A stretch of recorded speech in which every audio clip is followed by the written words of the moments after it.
રાજકોટ ગ્રામ્ય જિલ્લાના આટકોટ પોલીસ સ્ટેશનમાં 30 તારીખે રાત્રે વીરનગર ગામના રહેવાસી જયેશભાઈ એના બીજા 2-3 માણસો આવીને ફરિયાદ કરી કે અમારા ગામની બાજુમાં ધનાવાવ તળાવની બાજુમાં એક ડોરામાં એક અજાણ્યા પુરુષની લાશ પડી છે. એની તુરંત તપાસ હાથ ધરતા ત્યાં પીઆઈ શ્રી અને ડીવાયએસપી શ્રી દ્વારા સ્થળની વિઝિટ કરવામાં આવી અને ડેડ બોડીને પોસ્ટમોર્ટમ માટે હોસ્પિટલમાં ફોરવર્ડ કરવામાં આવ્યો.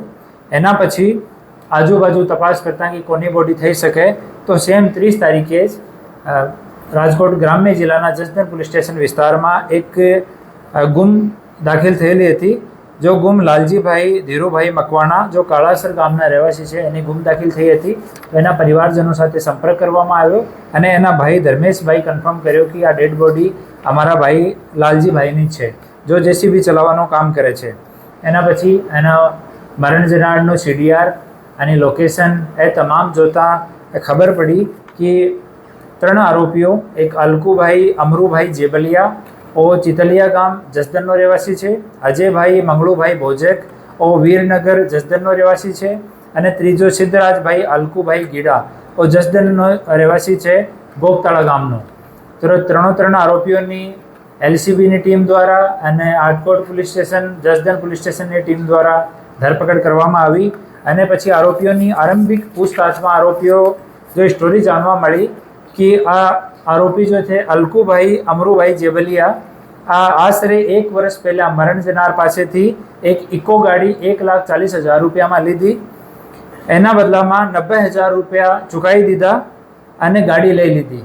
પછી થોડા દિવસ પછી એને ખબર પડી કે ગાડી અલકુભાઈને ખબર પડી કે મરણ જનાર જો છે લાલજીભાઈ એના નામ પર જ ગાડી નહીં, ગાડી બીજાના નામ પર છે અને બીજા માણસ દ્વારા જસદણ પોલીસ સ્ટેશનમાં ફરિયાદ કરવામાં આવી અને પછી જો આ કેસમાં આરોપી છે અલકુભાઈ આ ગાડી પરત કરી દીધી. લેકિન 90,000 રૂપિયા મરણ જનાર લાલજીભાઈમાં બાકી હતા. એના વિષયમાં 2-3 વખત એની બોલાચાલી પણ થઈ હતી.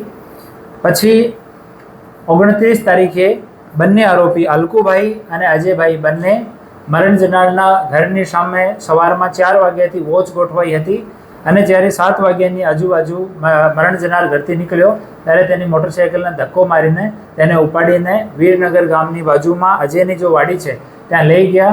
ત્યાં મરણ જનારને મારવામાં આવ્યો અને એક પેડ સાથે બાંધવામાં આવ્યો, પછી કેબલથી એને મારવામાં આવ્યો.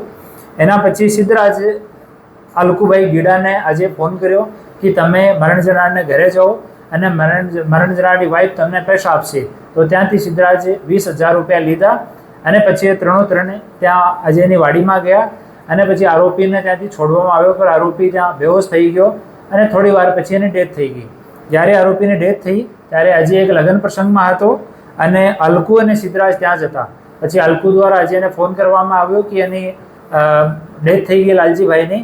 પછી 3 ત્યાં ગયા અને અલકુભાઈ અને અજયભાઈ એ બંને ડેડ બોડીને ઉચકીને મોટરસાઇકલ પર લઈને ત્યાં તળાવની બાજુમાં ત્યાં મૂકી દીધી અને પછી એ બંને ત્યાંથી ફરાર થઈ ગયા.